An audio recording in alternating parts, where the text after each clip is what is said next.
Bienvenue dans ce nouvel épisode de En pleine tasse. Pour ceux qui sont en live, pour ceux qui nous écoutent en podcast, le sujet du jour, c'est assurer ou tout risquer. Donc on va en parler en compétition ou à l'entraînement déjà.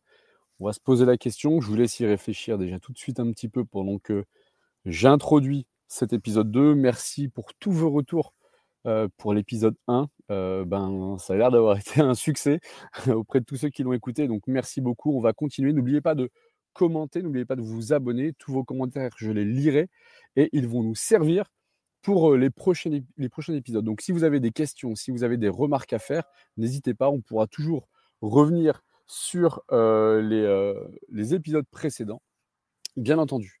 Donc, dans En pleine tasse, moi, je vais vous parler de là où ça se passe, et ça se passe souvent dans la tête. C'est parti pour ce nouvel épisode. Donc, assurer ou tout risquer. Assurer ou tout risquer. Je vous laisse y réfléchir un petit peu. Vous pouvez participer en commentaire, ils s'afficheront à l'écran. Vous pouvez venir aussi en vidéo avec moi. Alors, assurer ou tout risquer. Pour être très franc, j'aime bien ne pas trop préparer à l'avance parce que je veux être le plus authentique possible quand je suis en direct avec vous. Et les premières réponses qui me viennent, c'est déjà, alors, est-ce qu'on parle de compétition ou d'entraînement? Déjà, j'ai envie de dire qu'à l'entraînement, évidemment qu'il faut prendre des risques. Ça, c'est sûr, parce qu'on ne peut pas progresser si on ne prend pas de risques. Prendre des risques, déjà, qu'est-ce que c'est? J'aimerais qu'on puisse débattre là-dessus parce que on n'a peut-être pas tous la même définition. Pour certaines personnes avec qui j'ai déjà échangé, un risque, c'est quelque chose qui correspond à un danger. C'est se mettre en danger, par exemple. Et très honnêtement, à l'entraînement, je ne vois pas trop de dangers. Alors peut-être des dangers de blessures, suivant le sport que vous pratiquez. Mais sinon, si c'est juste tenter des choses que l'on ne sait pas faire, il n'y a pas forcément de réel danger. Et là, tout de suite, on va parler vous avez tous entendu parler de la zone de confort. Alors moi, j'appelle ça la zone de sécurité. C'est la zone dans laquelle le cerveau considère que l'on est en sécurité, parce que c'est la zone où nous avons tous nos habitudes. Voilà. À partir du moment où quelque chose est habituel, il consomme beaucoup moins d'énergie. Alors, je rappelle que le cerveau, alors ça, c'est encore un peu controversé, mais j'ai échangé avec plusieurs chercheurs et on serait plutôt tombé d'accord quand même. Le cerveau, il peut dépenser environ 20-25% d'énergie au quotidien pour remplir son rôle, parce que tout le reste est réparti pour les autres organes, etc. Et donc le cerveau, malgré sa petite taille, peut utiliser 20-25%. C'est vraiment énorme, hein. Très honnêtement, c'est énorme. Un quart de l'énergie au quotidien.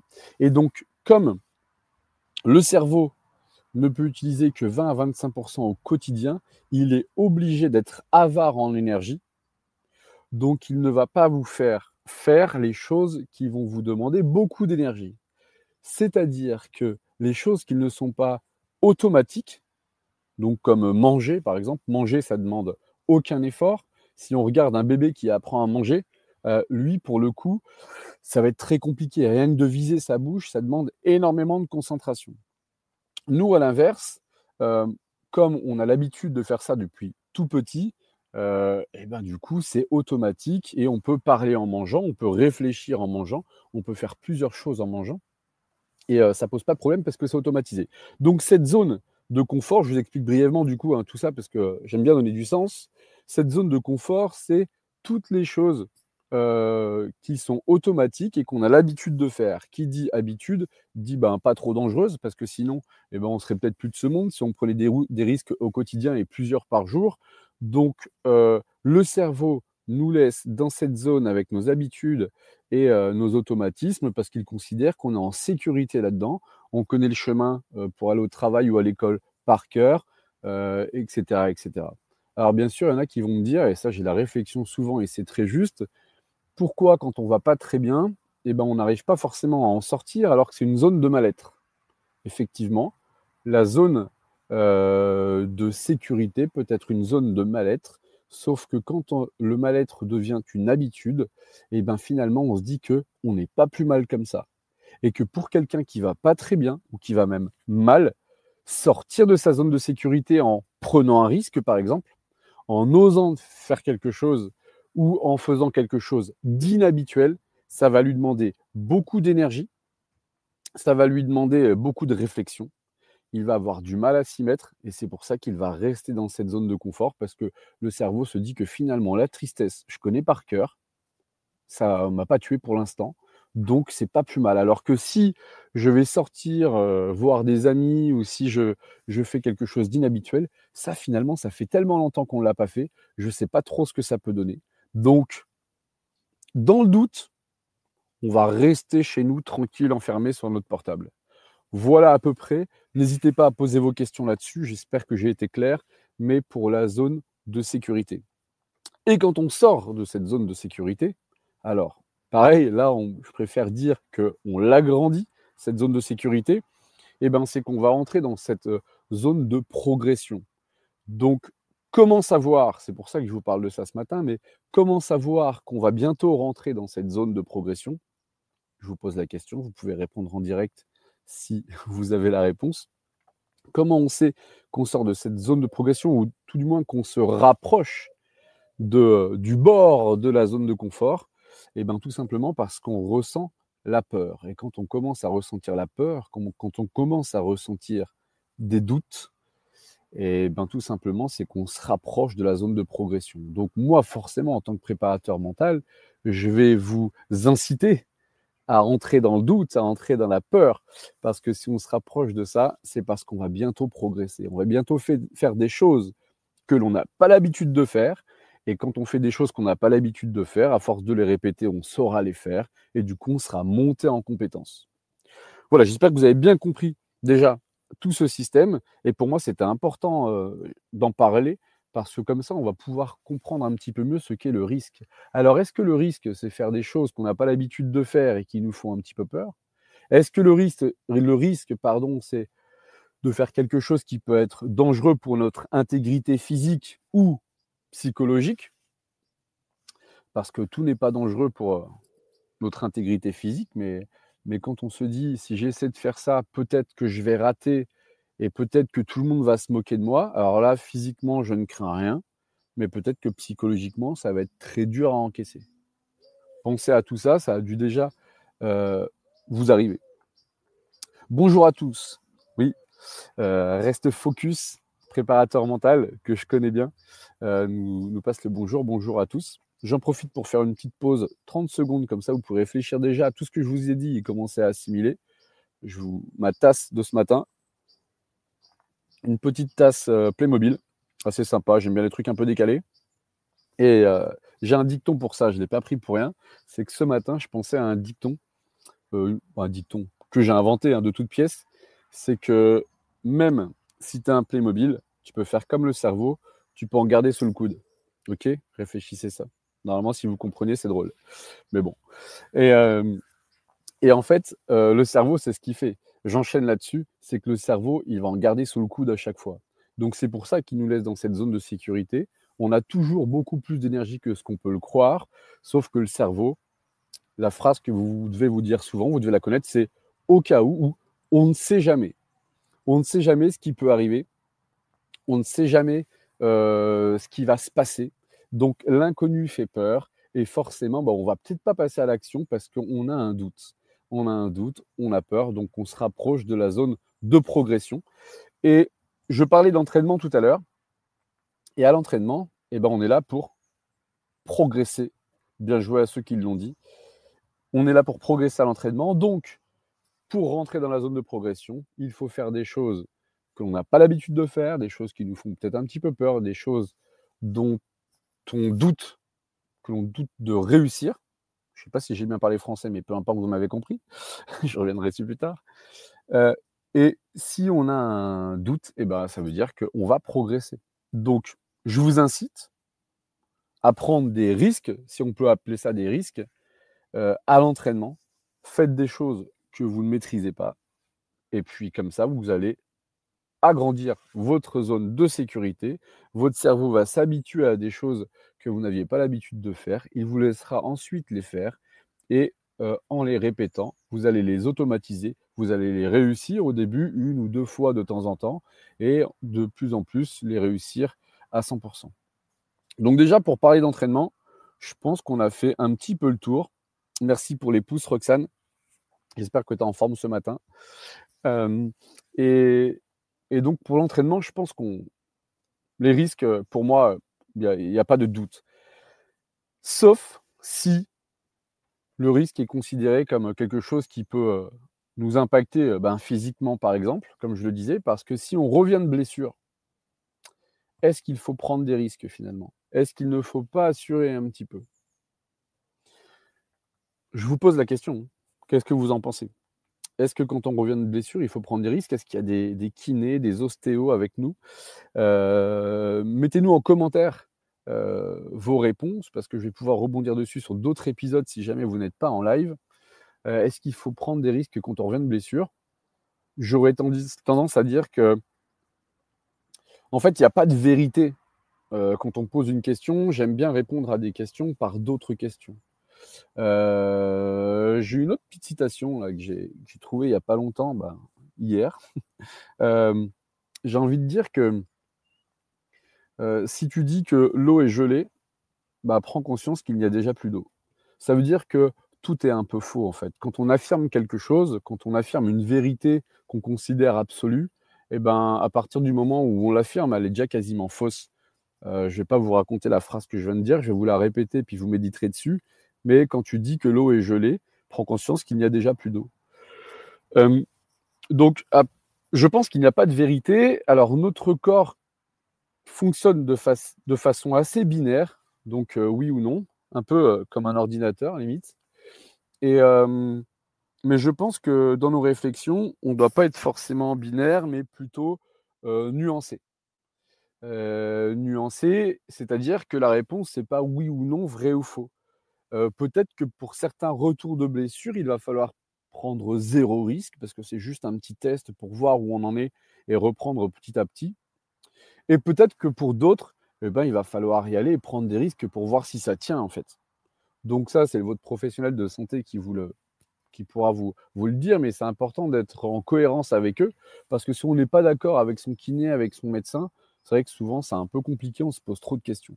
Donc c'est important d'échanger là-dessus d'ailleurs.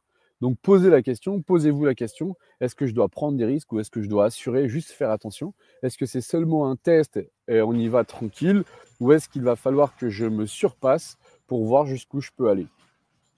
Voilà pour, ce qui est de l'entraînement. Retour de blessure là pour le coup. Dites-moi ce que vous en pensez, on va pouvoir échanger. Ensuite, en compétition.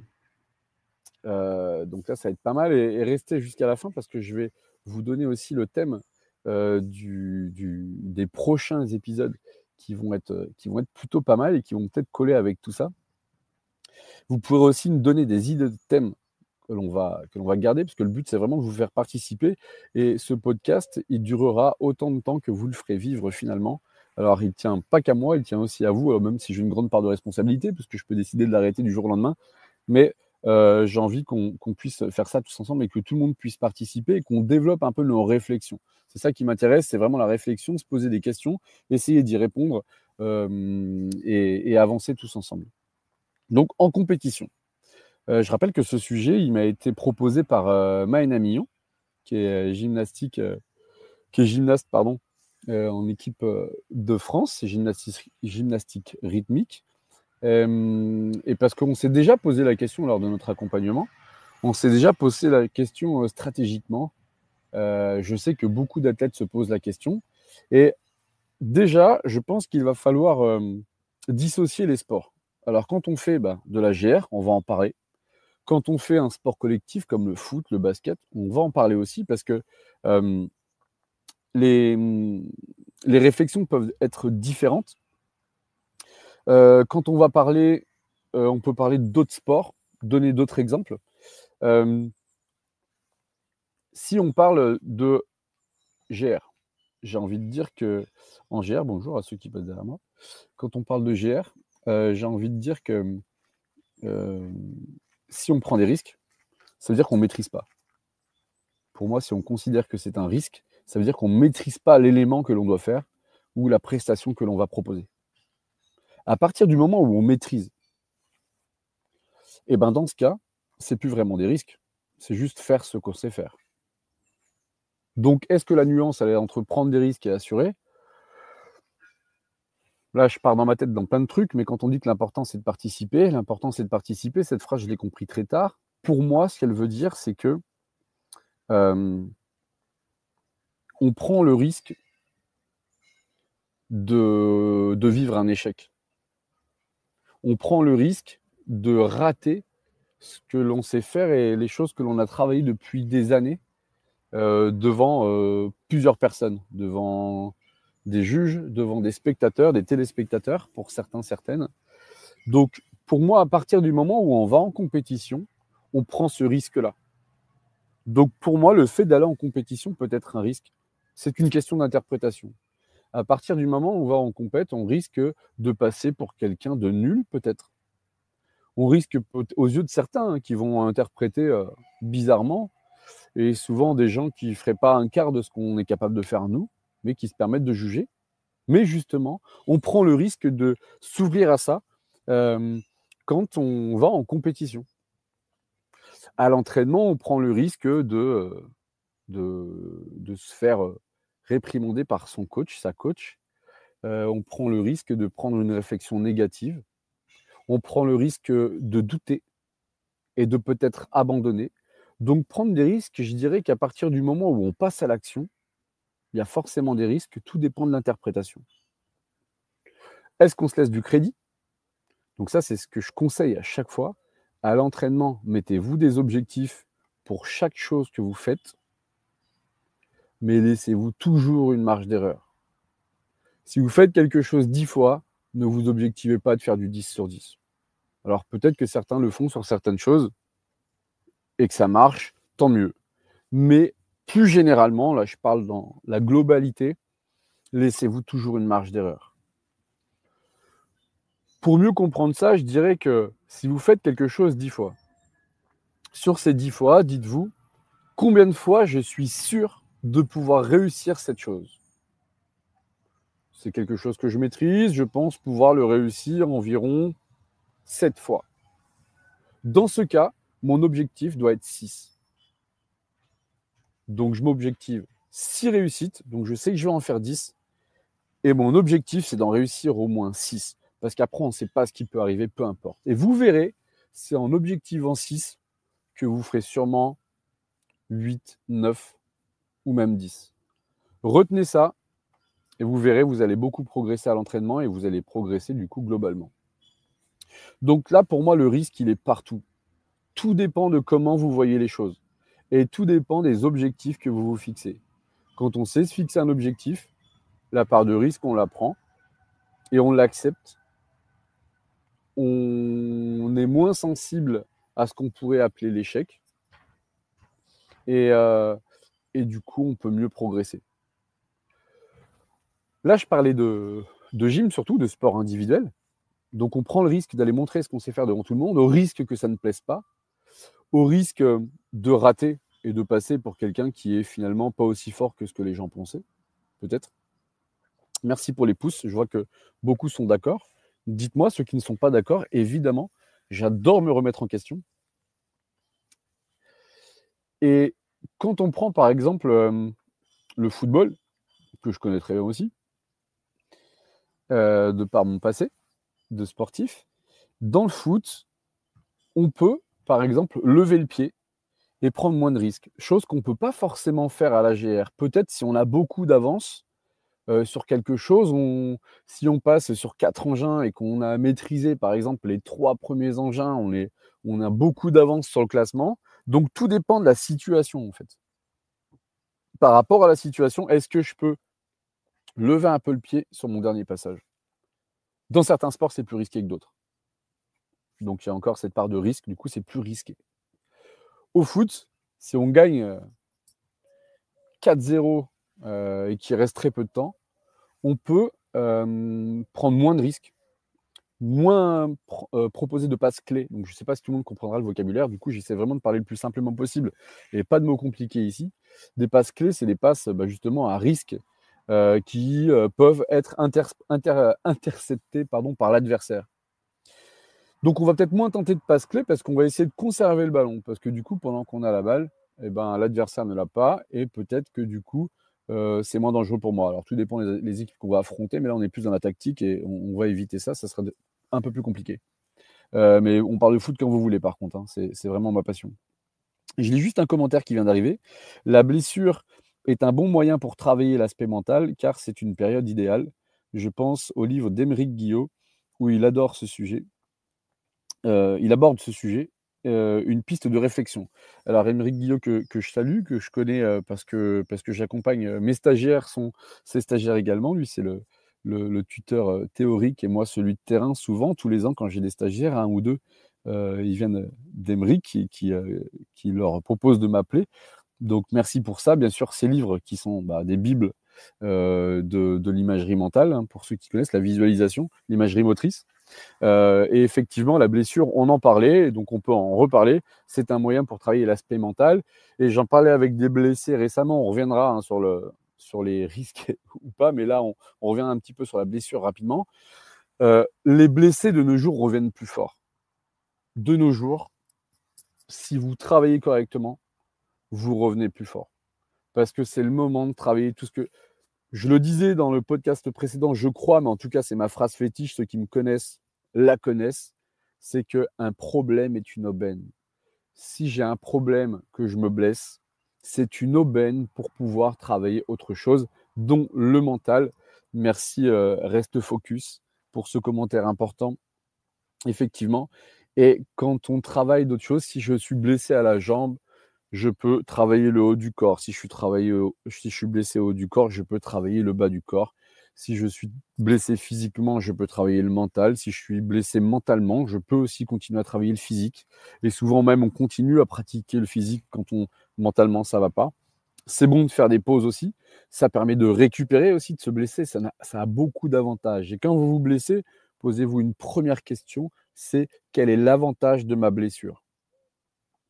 Je referme rapidement la parenthèse sur les blessures, mais c'était important de signaler tout ça. Merci pour le commentaire. Les galères et les échecs te rendent plus fort. Fratello, merci pour ce commentaire aussi. Alors, te rendre plus fort, oui et non. Oui ou non. Alors, c'est un des sujets qu'on va aborder dans d'autres épisodes, mais je vais en parler. Alors, je suis d'accord parce que pour certaines personnes, effectivement, ça les rend plus forts, mais je ne suis pas d'accord parce que pour certaines personnes, ça va les anéantir complètement. Et pourquoi je me permets de parler de ça? Parce que j'accompagne aussi bien des athlètes de très haut niveau, qui sont les meilleurs athlètes français du moment, comme des gens en réinsertion sociale, qui ne sont pas du tout dans le sport et qui souffrent au quotidien, pour la plupart, pour des problèmes financiers, des situations vraiment très compliquées. Et souvent, ces gens-là, sans faire si je fais des généralités quand même parce que c'est souvent le cas, c'est des gens qui sont restés bloqués à une période de leur vie, qu'ils n'ont pas digérée, qu'ils n'ont pas su surmonter. Soit un décès, soit la perte d'un travail, soit voilà, un changement de situation ou de statut qui a été souvent assez brutal et ils n'ont jamais refait surface. Ils restent bloqués même, on voit souvent physiquement. Je parle de coupe de cheveux, je parle de maquillage, par exemple. Vous verrez, c'est flagrant. Il y a des gens, par exemple, qui ont vécu un choc émotionnel dans les années 80. Eh ben, s'ils n'ont pas refait surface, ils s'habillent toujours de la même manière, ils se coiffent toujours de la même manière, etc., etc. Ils ont peiné à refaire surface, ils restent bloqués dans ce moment-là. Donc, pour certaines personnes, les galères et les échecs, désolé de te contredire pour le coup, mais je ne pense pas que ça les rende plus forts. S'ils arrivent à s'en sortir, parce qu'on peut les accompagner, et justement, je suis là pour ça, en les accompagnant, oui, ils peuvent s'en sortir et du coup apprendre de ça. Et, euh, et bien sûr, ça les renforce parce que en fait, le corps est fait comme ça. C'est comme à l'entraînement, quand on va s'entraîner dur, et ben, du coup, le corps va être habitué à faire des choses dures. Mais dans l'excès, c'est pas bon, c'est comme tout, hein. C'est comme pour toute chose, ce qui n'est pas bon, c'est l'excès, c'est le trop et parfois ça peut être un peu trop pour certaines personnes. Parce qu'elles vont pas avoir l'entourage, l'environnement, idéal pour s'en sortir. elles vont pas avoir peut-être les connaissances de soi ou de plein d'autres choses, ou l'énergie pour s'en sortir. Donc, merci pour ce commentaire, mais je pense qu'on pourra en parler un peu plus précisément dans d'autres épisodes. Je suis d'accord avec toi, je me suis mal exprimé. Je voulais dire que ceux qui ont connu des galères et des échecs, donc ceux qui ont pris des risques, sont plus forts. Alors oui, je pense que là, pour le coup, quand un risque est conscient, alors bien sûr, dans certains cas, ça peut anéantir aussi, je pense. Je pense qu'il n'y a pas vraiment de vérité absolue. Euh, mais effectivement, quand un risque est pris consciemment, c'est peut-être déjà qu'on a pu peser le pour et le contre et aussi se projeter dans un échec potentiel, je dirais. Donc, à partir du moment où on se prépare un minimum, eh ben, on va peut-être mieux encaisser. C'est comme se préparer pour quelque chose de positif, se préparer avant une compétition. C'est ce qu'on fait en préparation mentale, du coup. On va se préparer pour qu'il y ait le moins d'inconnus possible. Et dans ce cas, on va peut-être pouvoir euh, mieux gérer la déception, peut-être. Donc, oui, je pense que si on devient leader de la situation, du coup, dans ce cas, quand on ne subit pas, euh, et ben là, on va pouvoir prendre un peu plus le lead aussi sur la digestion de cet échec, si échec il y a. Je me suis bien exprimé, j'ai l'impression là. Je suis pas mal aujourd'hui, je suis en forme ce matin. Je pense qu'il faut déjà évaluer, pardon, j'arrive pas à lire par contre. Hein. Je pense qu'il faut déjà évaluer la prise de risque selon les sports, car la prise de risque peut être sur la maîtrise d'un geste ou passer d'un classement inaccessible même si on maîtrise sa pratique. Alors attends, je relis pour bien comprendre et formuler une réponse, car la prise de risque peut être sur la maîtrise d'un geste ou passer d'un classement inaccessible même si on maîtrise sa pratique. Je suis pas sûr d'avoir une réponse tout de suite pour ça, ou de peut-être d'avoir bien compris. Mais quand je parlais tout à l'heure de foot aussi, merci Louise, oui, très belle tasse de Playmobil rouge. Non, c'est Lego peut-être même en plus, pardon. Donc, ouais, quand je parlais, je pense que c'est en lien avec ce que je disais au foot. Au foot, la saison est très longue et on joue tous les week-ends. On gère, on a allé 3-4 compètes dans l'année. J'exagère un peu, hein. Mais pour certaines personnes, c'est ça. Hein. Pour certaines personnes, c'est ça. On a très peu de compètes, que la compète régionale, les championnats de France. Et si on rate la compète régionale, et ben après, on n'a plus beaucoup de compètes avec grand intérêt, par exemple. C'est possible qu'on ait moins d'intérêt pour ça parce que c'est quand même un petit peu le Graal, surtout chez les amateurs, de faire les championnats de France. Et en fait, la question, elle va être encore plus importante. Est-ce que je prends des risques ou est-ce que j'assure ce jour-là? Et en foot, au pire, c'est le troisième match de la saison. Je prends des risques ou alors j'en prends pas, peu importe. Moi, je prends pas le risque. Je vais demander au coach. Je suis pas disponible ce week-end. J'ai encore un peu mal. Je préfère pas prendre de risque. Je vais rester sur le côté. Euh, et, euh, et du coup, je sais qu'il y a plein d'autres matchs, que la saison est longue, que le coach aura besoin de tout le monde, une équipe. On a besoin de tout l'effectif pour aller loin dans une saison. Et j'aurai ma chance à un autre moment. Donc, il y a aussi cette question-là. Arnaud Lopez, un gagnant, c'est juste un perdant qui n'a pas abandonné. Oh, que c'est beau ça. En plus, alors, Arnaud, je le connais très bien. Il était au centre de formation avec moi à Montpellier au foot. Et lui, c'est vraiment un gagnant. C'est un mec qui lâche rien. Et un mental de plomb vraiment, qui fait beaucoup de crossfit en ce moment d'ailleurs, je crois suivre ça. Et effectivement, c'est quoi un gagnant? Donc c'est quoi le risque? C'est quoi assurer? C'est quoi abandonner? C'est quoi un gagnant? C'est souvent une question de vocabulaire aussi, donc quand on se met d'accord sur les définitions, et parfois avec votre coach même, parfois en fait le message passe pas, la com est pas bonne parce que on n'a pas toutes les mêmes définitions pour les mêmes mots, et c'est important de bien se comprendre. Comme tout est ambivalent, tout peut être compris à double sens.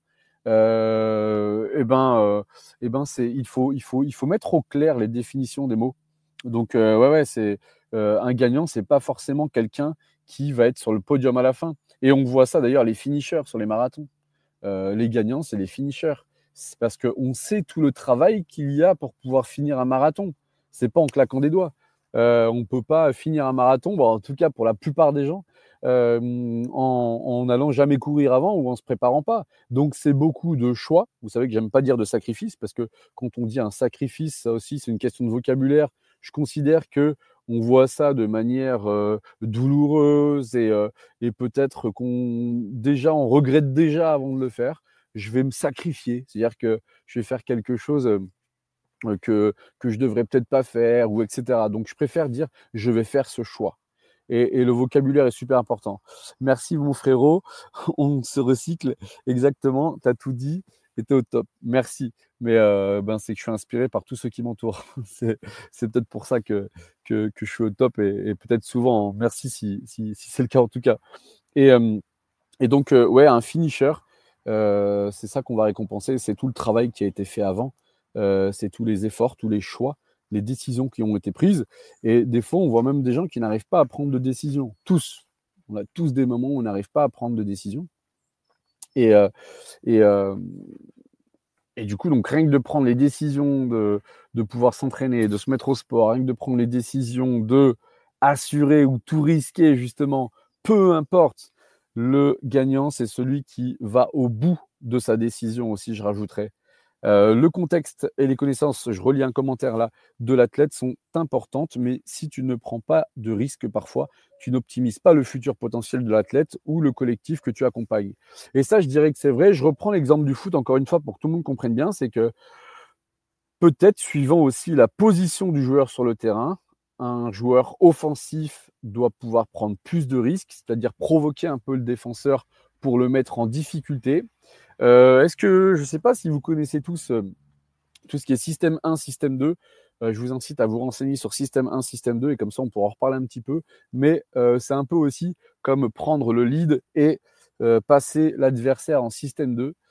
C'est influencer un peu le comportement de l'autre par son comportement, je dirais, pour faire simple. Si moi, je suis en position de leader, comme je le disais tout à l'heure, je décide de faire quelque chose, que je maîtrise ou pas d'ailleurs, eh ben, je vais prendre le lead sur l'adversaire, je vais peut-être le mettre en difficulté. Et un joueur de foot offensif qui perd le ballon, c'est peut-être moins grave que si c'est le gardien qui a le ballon dans les pieds, qui veut faire une passe plus risquée. Si elle est réussie, peut-être qu'elle va permettre à l'équipe d'être dans une meilleure situation et posture pour aller marquer un but ou quoi que ce soit.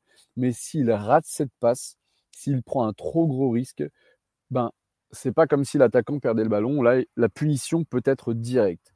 Et pour parler de risque, dites-moi hein, si tout ça vous aide dans votre réflexion, mais pour parler de risque, encore une fois, là, j'ai parlé de punition. Et justement, les punitions me paraissent indispensables. J'ai l'impression, alors je ne veux pas faire le vieux réac et tout, mais j'ai l'impression qu'on punit beaucoup moins nos enfants, notamment. Qu'on laisse beaucoup moins la correction naturelle, la réponse naturelle nous faire progresser. Quand je parle de punition, si on prend un animal dans la nature, qu'il ne respecte pas une règle, qu'il prend trop de risques, il va voir une punition directement de la nature, c'est-à-dire il va se mettre en danger, il va peut-être mourir. Et, c'est un des meilleurs modes d'éducation hein, pour apprendre, c'est être puni. Être puni par peut-être une petite douleur si on tombe, parce qu'on n'a pas respecté la sécurité ou certains gestes techniques correctement.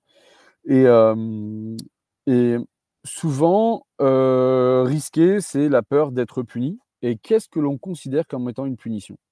Est-ce qu'une mauvaise note ou est-ce qu'un mauvais score, un mauvais résultat, un mauvais classement, est-ce que vous considérez ça comme une punition? Posez-vous la question, est-ce que ça en vaut la peine? Est-ce qu'un mauvais classement est une réelle punition?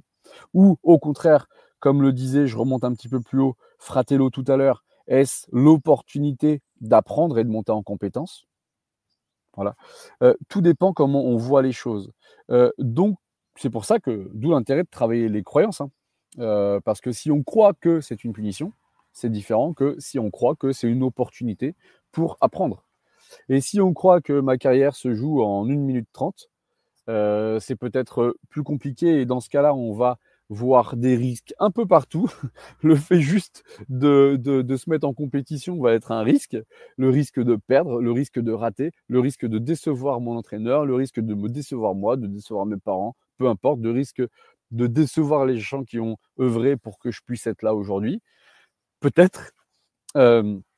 Mais si on voit ça comme l'opportunité de monter en compétence parce que la carrière, c'est assez court, là je parle de sport, et donc de toute façon, quoi qu'il arrive, chaque athlète, tout athlète, grande carrière ou pas, pro ou amateur, aura, j'ai envie de dire, une deuxième vie, un après-carrière. Et donc, n'ayez pas peur, j'ai envie de dire, de vous mettre en danger et de tenter des choses pour monter en compétence, pour agrandir votre zone de sécurité. J'espère que vous avez suivi le début pour comprendre. Et pour pouvoir avoir des opportunités de progression, de réflexion, prendre de l'expérience pour votre après-carrière. Donc ça, c'est pour les athlètes. Bon exemple sur le rôle du leader dans une équipe de foot, oui. Prise de risque, on peut voir aussi l'équilibre entre bénéfice ou risque. Voilà, quel est l'équilibre entre bénéfice ou risque. Est-ce que si je prends un risque, là on peut parler de sport automobile aussi.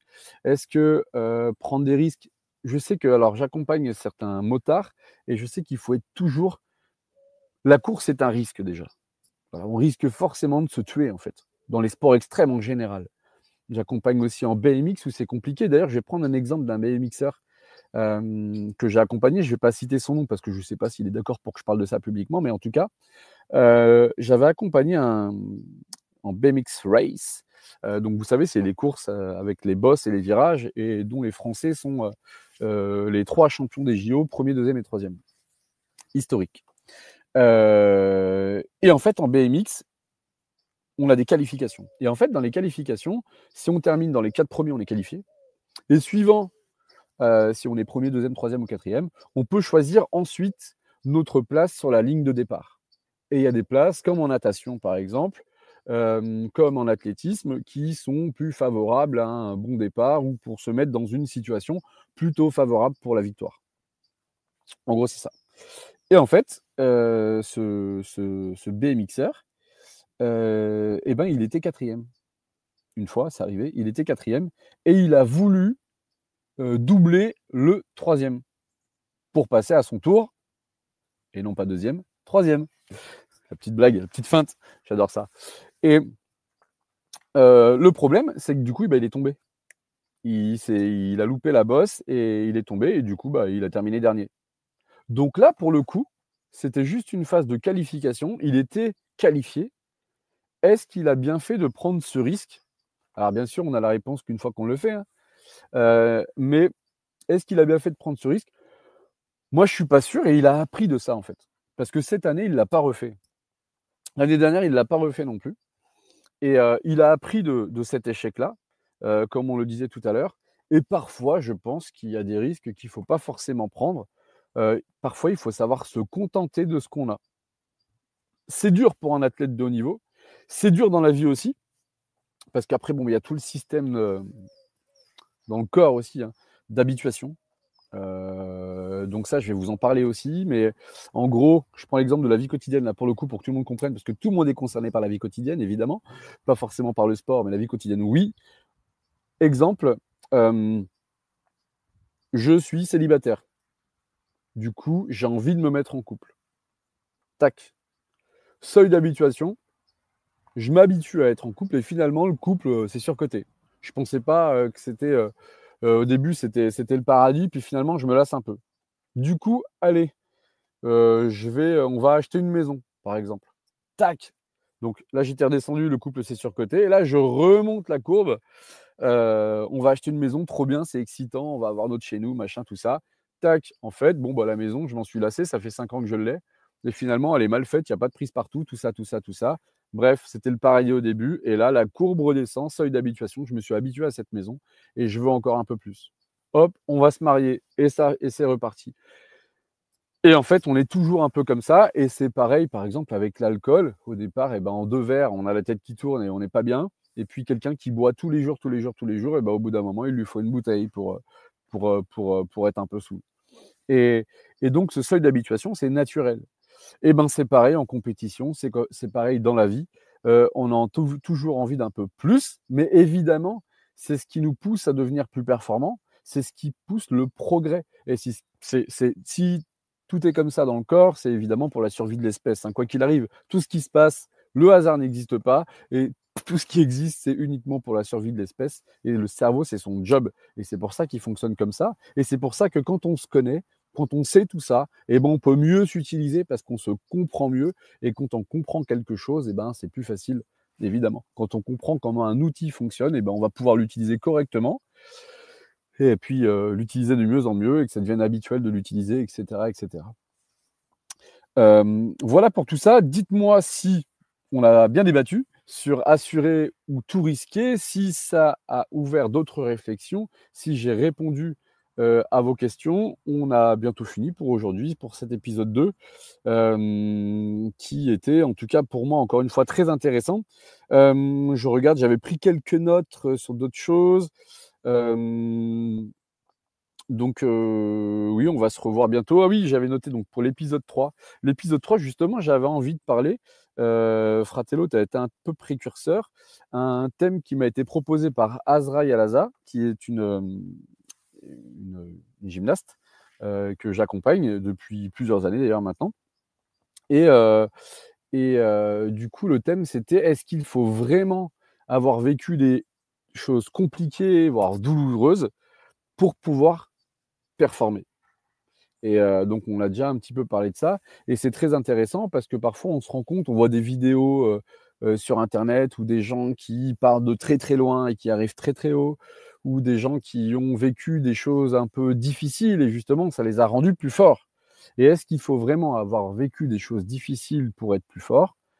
Est-ce que, quelqu'un qui n'a, entre guillemets, «rien vécu», peut être performant quand même? Je vous propose ce thème pour un des prochains épisodes, mais entre-temps, j'attends des confirmations parce que j'ai 2 personnes que je connais, Geoffrey et Mathieu, qui ont sorti des livres, et j'aimerais vous en parler parce qu'il y a un premier livre qui parle de préparation mentale. C'est un roman sportif et c'est très rare, qui parle de cyclisme et qui parle de préparation mentale parce que Geoffrey est maintenant préparateur mental. Et je mettrai tout ça dans la description d'ailleurs, si vous voulez déjà aller voir tout ça. Il n'y a pas de placement de produit ni quoi que ce soit. C'est uniquement des gens que je connais et j'ai vraiment envie de parler d'eux parce que ce qu'ils font, c'est extraordinaire. Et le deuxième, c'est Mathieu. Le livre sort le 21 août et j'ai participé à l'écriture du livre. Alors, pas trop à l'écriture, moi, pour le coup, même si j'adore ça. Mais il m'a interviewé pendant 3-4 heures sur mon passé d'athlète et justement en centre de préformation et en centre de formation. Ça peut intéresser tous ceux qui sont en pôle, par exemple, la vie quand on est loin de chez ses parents, quand on est jeune. Est-ce qu'on prend ce risque-là ou est-ce qu'on assure l'éducation à la maison? Ça peut être aussi en lien avec ce qu'on a dit aujourd'hui.